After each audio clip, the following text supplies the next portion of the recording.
Welcome to the Might in Motion podcast, where we empower leaders like you to navigate both their personal and professional journeys. Are you a manager hungry to reshape the course of your career? I'm your host, Mariana Kinney, and for the past 24 years, I've been a Fortune 50 leader, absorbing invaluable lessons from industry luminaries on how to break free from limiting beliefs and habits. On the Might in Motion podcast, our compass is guided by the 4 M's: motivation, momentum, mindfulness, and might. Each episode, we dive into conversations with leaders from Fortune companies, doctors, and entrepreneurs. Their stories, their might in motion, will not just captivate you, but ignite the spark within. Join us as we unravel the secrets to success, providing you with the inspiration to craft your own action plan and prepare yourself towards your goals. This is your journey, your might in motion. Welcome to the podcast that fuels your aspirations. Welcome to Might in Motion. Today's episode is sponsored by Pantheon FM. Are you struggling to get a constant flow of clients? Meet the Pantheon. It's an exclusive network of entrepreneurs changing the world through entrepreneurship. Sell more of your high-ticket programs by becoming an icon in your industry who rallies together in what we call the Pantheon. For more information, contact me directly, Mariana Kinney, your host of today's episode. Today, I welcome Suman Cherry, CEO of Cherry Talent Group. Cherry Talent Group is redefining recruitment. They approach each client as a trusted partner and work as an extension of your team. From the initial profile meeting, they are doing a deep dive to really understand who you are as an organization and what really sets you apart from the competition. Today, I'm very excited to welcome Suman to the Might in Motion stage. Hey, welcome. Hi, how are you? I am really good, and I'm really excited to have you here today. I love talking about recruitment and hiring and building like really strong teams that rally around the right culture and team fit. So you're the expert. So I'm super excited to hear your thoughts on that. But before we go into that, tell me how Cherry Talent Group started and what motivated you to go down that path of recruitment and redefining it. Yeah, so I've been in recruiting for about 20 years. I started off in physician recruiting in my age myself a little bit in my early 20s. I did that for a number of years, and then I moved into oil and gas recruiting, and then I moved into more construction-based recruiting. And I always did everything from the traditional contingent model, which is if most people are familiar with it, but most of the time with recruiting, when you use an external recruiter, you pay a placement fee of the first year salary. So you don't pay an upfront fee, and then you pay somewhere between 20 to 25%, sometimes more, depending on the role of the first year salary. Usually there's kind of a guarantee with that. And then, but if they leave within, a year, then you're sort of on the hook at that point, right? So I did that for a number of years. And then I had a client approach me during COVID and asked me if I'd be interested in doing some contract recruiting, which I had never done before. And I was like, yeah, that sounds interesting. I mean, everything was kind of shut down, So I was like, okay. So I started doing it from this more consultative place and doing it more contract hourly based. And it just changed the dynamic of the process, completely changed it. Because first of all, on a client perspective, it allowed our clients to have more of a skin in the game sort of situation where they had more of a proactive approach to wanting to fill the position, right? Because they're already spending money on an hourly basis. So it was to their benefit to provide feedback, to come back with us, to give us more feedback more than anything else, or if they like to keep the process moving quicker. On the candidate side, it just shifted the dynamic of the recruitment relationship, because when you're doing it from a contingent standpoint, it's not nothing negative about it. It's just there is an attachment to the candidate, right? Because Yes. you only make money if you fill the position. So there is sometimes a little bit of a sales approach at times where you're trying to make sure you are doing it from a higher intention of trying to bring this match in, But sometimes if there's a red flag or if some type of culture fit or something pops up, you might not say anything. That's just what it is. And you're really trying to sell your client a lot on this candidate, right? And so then this approach was so different because then in this approach, it wasn't like that. It was just having a conversation with people, was connecting with people, and really working as a matchmaker. So then when I did that for a couple of years and it was pretty successful, then I just rolled it out. I rolled it out a little over a year ago, and we've just had a phenomenal year. We've brought on 25 plus clients. I mean, we worked on 65 plus positions this year. We had just so much success with the model. And it was especially great for smaller businesses who didn't have the resources to bring an internal recruiter in, or also didn't have the resources financially to use the external model, because it can be significantly pretty expensive to hire 3, 4, 5 people in a year. And this model is saving them money, saving them time, and also has a very consultative approach. So we really partner with our clients to help them identify who are they as a company. Because a lot of times people don't know, right? Who am I as a culture? What do we really need? Who are the, like, what is going to work for this role? And we help them develop that. And then when we're going out with candidates, we have like much more deeper conversations with them, right? We're very, it's very transparent of what the role is, what the company is, who they are as an organization, what the expectations are. And I feel like it's just been such a great way of hiring. It's just the feedback has been incredible, and it's really fun to do it this way as well. It's just such a much more collaborative experience.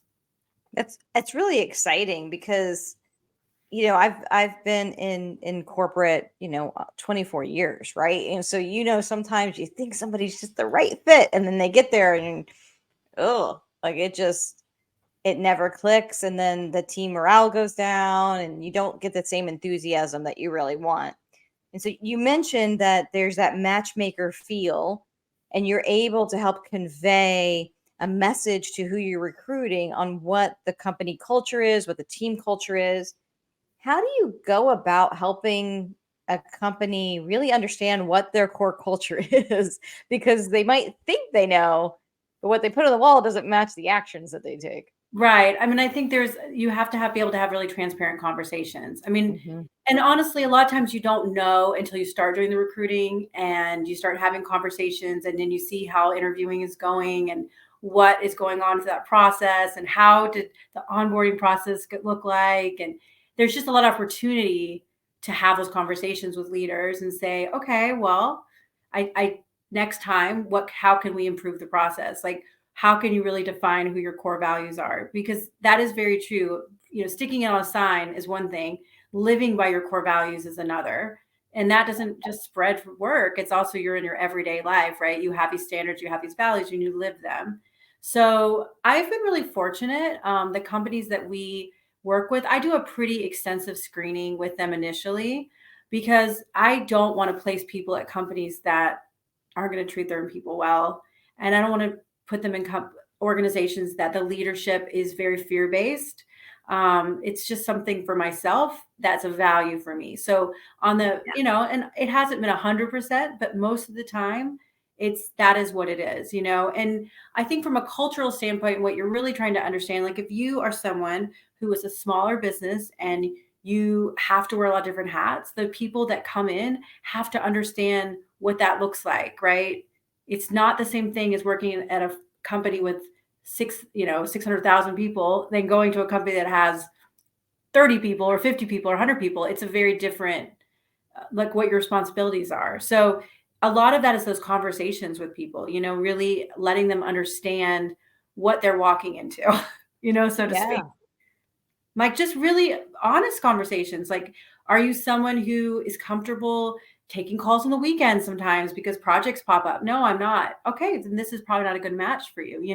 I mean, these are core questions. Are you comfortable in a role where you're wearing different hats? Some people don't want to. Some people like having this responsibility, this responsibility, this responsibility, and that's what it is. But we're not looking for those kind of candidates. We're looking for the leaders of the organizations. We're looking for growth-minded individuals who are hungry and motivated and see an opportunity and really take that opportunity, and can take responsibility and grow with the organization. And on the flip side, with clients as well that are in that space. Yeah, that makes sense. I know I've done interviews before, and you start telling them this is kind of the dark side of the job, right? Of, hey, you may have a dotted line to somebody else, or to your point, you might be on call for emergencies, and that's what this looks like for us. And if that's not okay with you, you need to. I'd rather a candidate know that up front. And if Yeah, they're like, "Oh no, it's great," and then once they get hired, they go, "Well, no, you knew about it from the get go, right? We weren't lying. right. We're going to give you all the dirty. That's important." It is Um, important.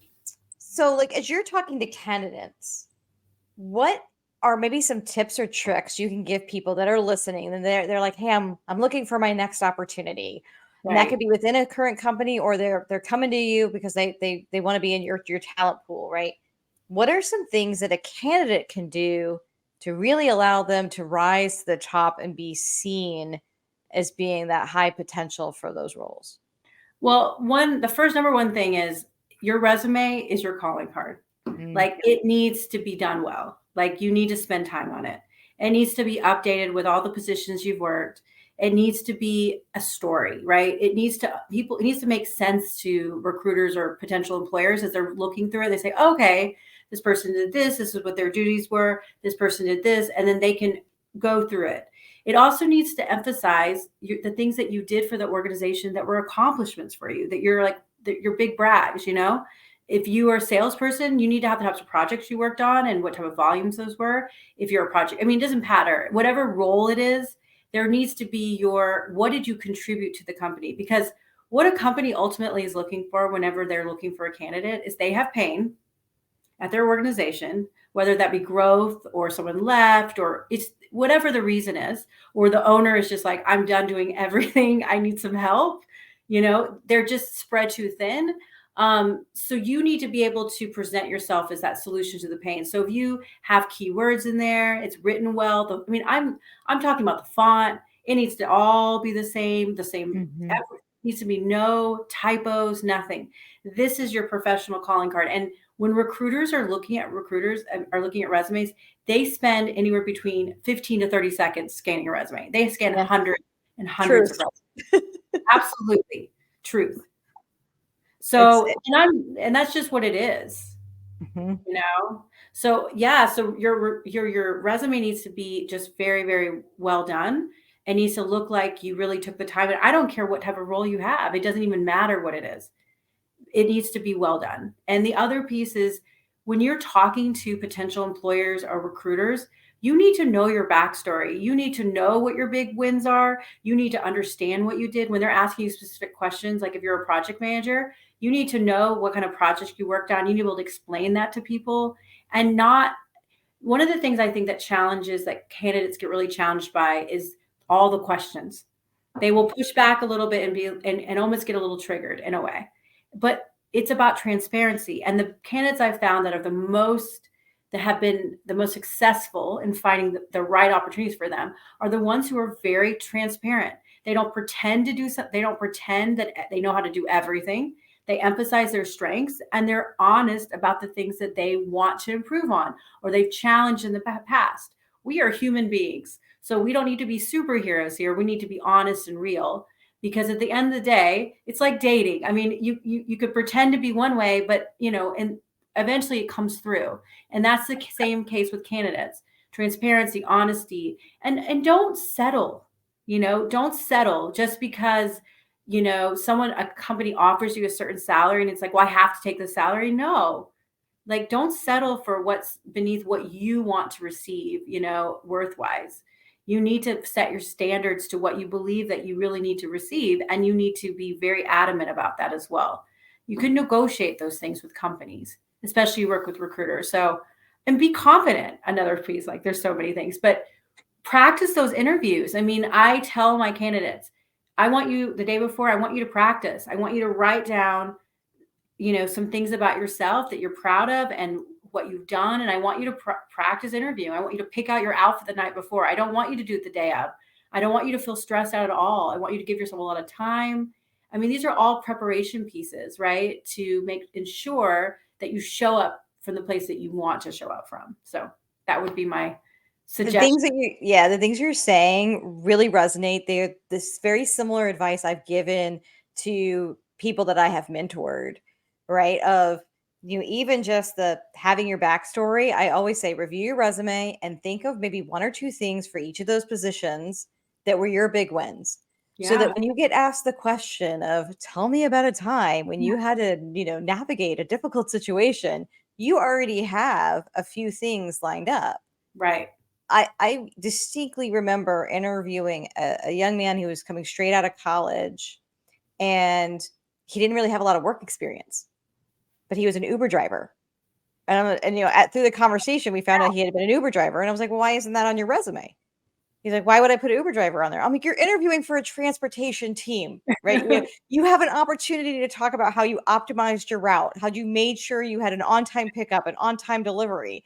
You Yeah. can you can actually take these positions that you might say, "Oh, being a server didn't really that how does that feed into this?" Or, I ran my college track team and raise funds. Well, put that on there. That shows me you can project manage, you can manage Yeah. money. So Yeah. there's so many things that could feed into your story if you Yeah. don't have a lot of that job experience yet. Yeah. And I would say if you're someone who does a lot of job experience, the resume is, yeah, putting all that things on there. And also when you're talking to people, you know, they're not expecting you to know everything. Like a lot of times Right. younger, I mean, I don't want to say younger, but less experienced people will sort of boast themselves in a way that they know everything, but they don't. I mean, you don't have the experience, and that's okay. But be honest about that, and use that as like a diving board to talk about what your strengths are and what you want to learn moving forward. That's a much more, I don't know, better conversation to have, I think, what the potential is with someone. So I think always being transparent about that and always making sure all that information, because for me, I always think about like, I worked at a weight loss, like my experience with sales, my first experience with sales was I got a job at Jenny Craig. Do you remember Jenny Craig? Like, Yes. I don't even know if they have them anymore, but the food packaging. Yes. And I got that job and I was like 18 years old. I did not have a weight problem. I did not was I very always good at remember it. that's always a salesperson, somebody that is I not actually dealing with it. I know 18-year-olds deal with that, like poor women. But anyway, because now that I'm like, now I get it. But but that was my first taste of sales, right? Yeah. That's when I first started doing service-based sales and solving people's pain, so to speak. I love that because that was the entrance point for me. And so those jobs that we don't really value that we did, the servers, and those are very valuable transitions, and companies love to see that people worked. They love to Yes. see work ethic, and you worked hard, and they like to see that for sure. It needs to be on there. Absolutely. It definitely needs to be on there. Now, at some point, it rolls off, right? Right, I of mean, at course. some point, and this is one of those things that has kind of always been the big debate. Should a resume be one page? I don't So, know. I think it's I better one page. I think better to be it's one page now. I think in the past, I'd heard like 2 pages max. And then I don't now, know. I would say over the past 10 years, there's been kind of a trend of like, no, just keep it one page. It's your highlight reel. I think it's your highlight reel, and I think that, what you can also do is if you are like in something where you manage projects and those types of things, you need to have project lists, right? That you can Mm, send as additional attachment. They don't need to be included on the resume, but you need to have project lists, especially if you're in specific types of construction to be able, or whatever it might be. It could be in any industry, but to make sure that you're emphasizing the types of projects you worked on and kind of cost size and those kind of things. I think those are very, very important pieces. And I think that's for a lot of the other jobs as well, is that you could have some additional information if it's pertinent for the role. But I do think your resume ideally should be one page. okay. So for everybody listening, it has now been determined. Suman has said it's one page. I don't care what Yes. anybody else has ever told you.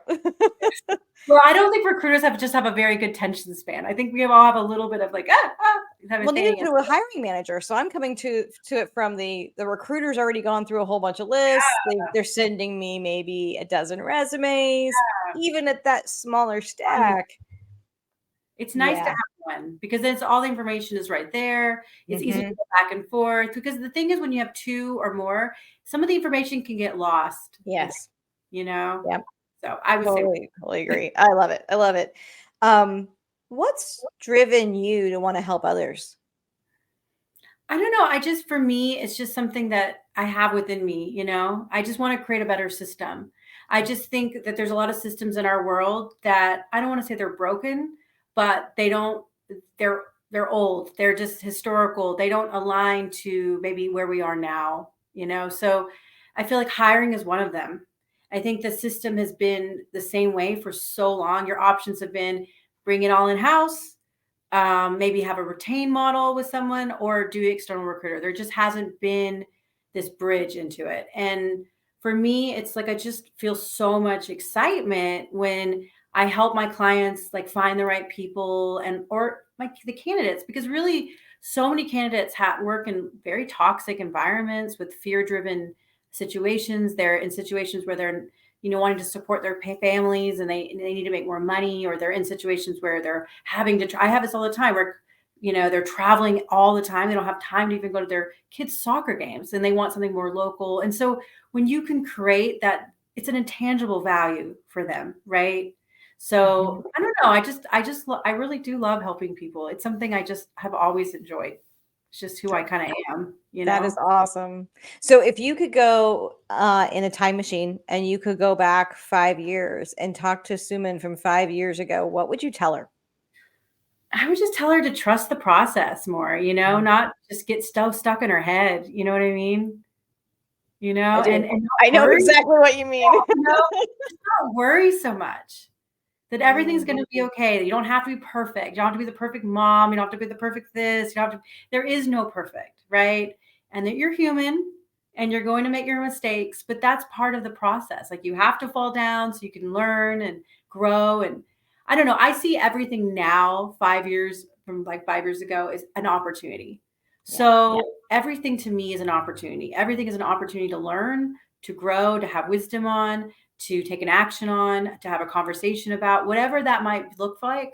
It's an opportunity.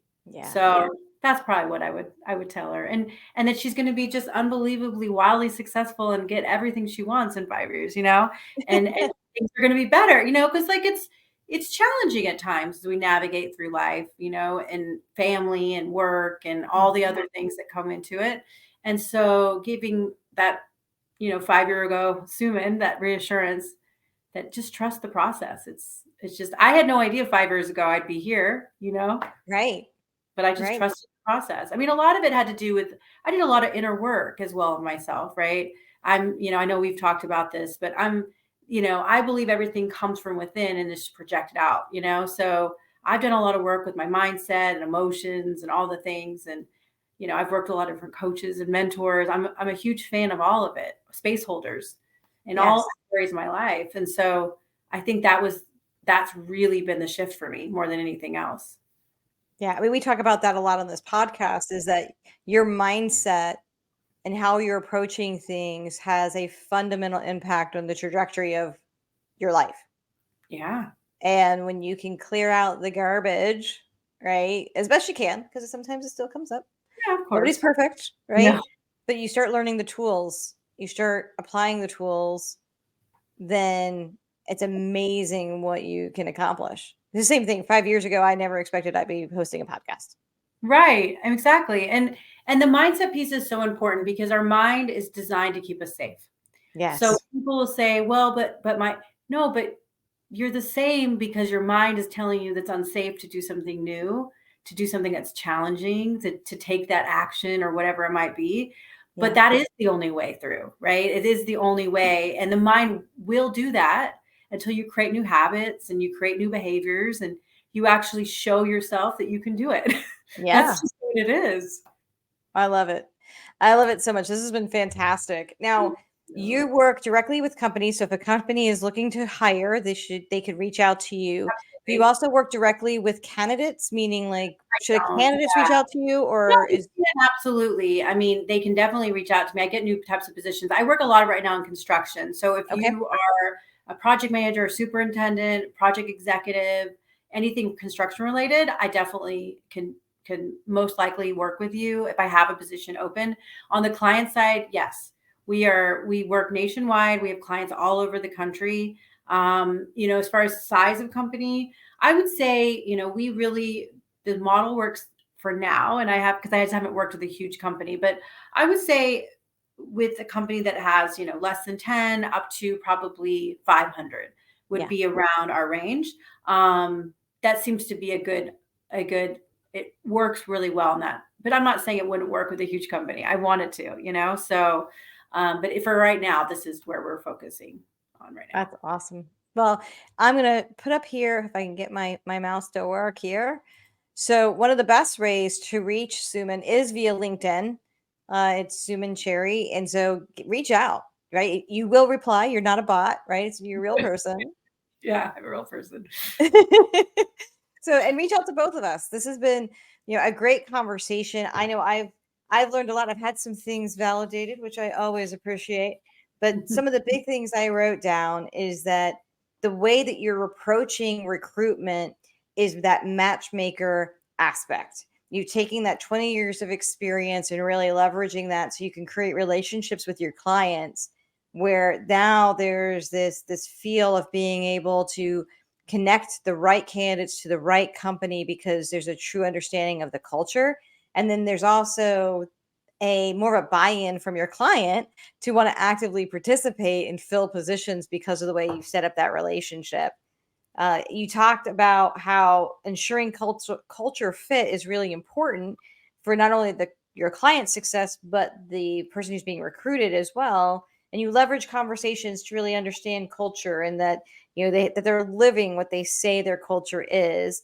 And you work to really help candidates understand what they're walking into. Is it really going to require being on call, weekend duty, late nights, etc. And then from a tips and tricks for people listening that might be looking for a new job, that resume is your calling card. You want to make sure it's really clean. It's basically walking through a story to the recruiter of what your job history is, and that you can emphasize those big brags. I wrote down a big, huge dollar sign. I love it when people can say, I drove this much in cost out or on time service improvement. But if you're looking at a construction type role, it might be you've managed these large scale projects, and know your backstory. Also, don't settle. Everything's negotiable. And then, that you are driven to do this because you want to find a better system and you want to help people. You want to help change, the old way of recruiting and break it into something that is new. And that's really, really cool. I think there's so many things out there that we just get stuck in. Well, it's always been that way.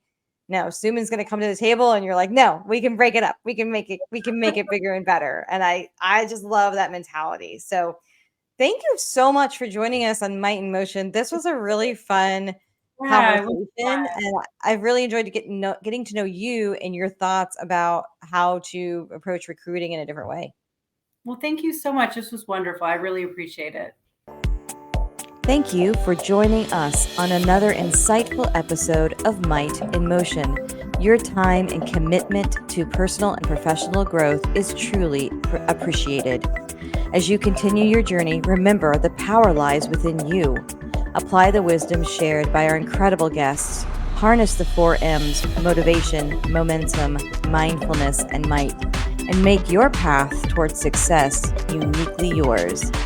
If you found today's episode valuable, don't forget to subscribe, rate, and leave a review.